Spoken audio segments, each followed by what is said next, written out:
Palang-alang kay kapatid ko Oliver, si Daddy Frankie nang gumagawa itong bahay niya. Siya ang nagpagawa, siya pang gagawa. Siyempre! Sabi mo, hindi ako marunong. Kuya, ako naman. Ay, si Daddy Frankie na gano'n. Ay, wala nang halo. Ano? Ha? TW na. Hindi halo. Wala natin kung marunong. Yan, halo. Iyon. Kasi ganito yan mga kababayan.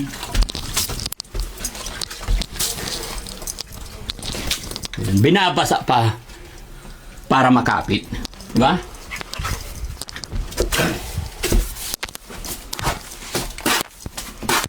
Si Daddy Frankie nang gumagawa yung bahay ni Oliver. Mga kababayan.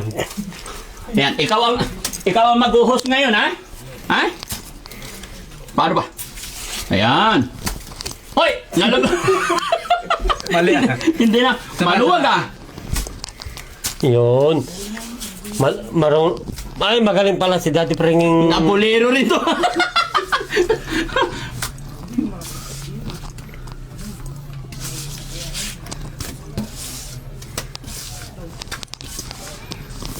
Hoy, parang aksayado sa palitada yun sa'yo, boss. Hindi! Kasi papalitan. Hindi ah. Bukod sa makapal, nahuhulog pa. Hindi ah. Sino yung naghalo? Malabnaw! Yan lang yung siminto. Hindi, malabnaw! Sumayos kayo ah. Mali, nagalo.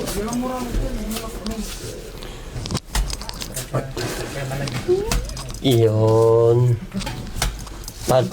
Si Daddy Frankie na gumagawa yung bahay ni Oliver. Ha? Kayo na sir, ay Daddy Frankie Sabi ko sa'yo, dati kong trabaho yan.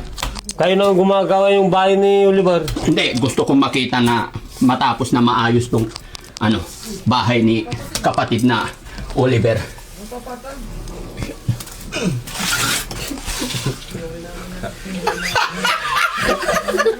Huwag kayong tumawa! Nawala!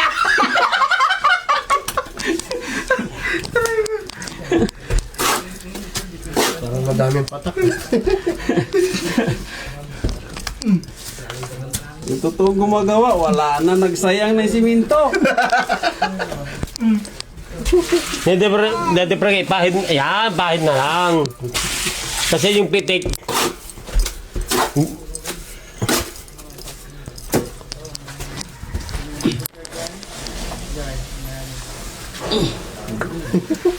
Dikit din.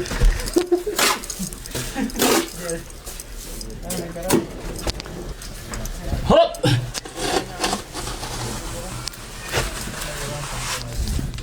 Di ba? A little bit seconds and then igaganyan natin. No? Okay. Practice lang pala yung umpisa. Ayan. Sa sulok, kailangan pipitikan na yan. Sige. Yun. Galing pala ni Daddy Frankie. Oh, tali siya. Okay na? Naniwala ka na? Burahin mo nga ulit. Ha? Burahid mo ulit. Huwag! Okay.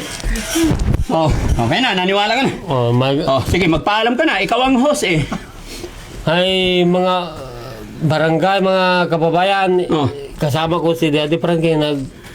Kanina ako nagpapapalito sa siya pa lang nang marunong magpalitada. Oo. Okay. Tropa na tayo ngayon. No? Daddy Frankie. Yan mga kababayan, maraming salamat po. God bless. Sinasariwa ko lang yung trabaho ko noon. Nasubukan ko rin to maghalo. God bless po. Bye-bye.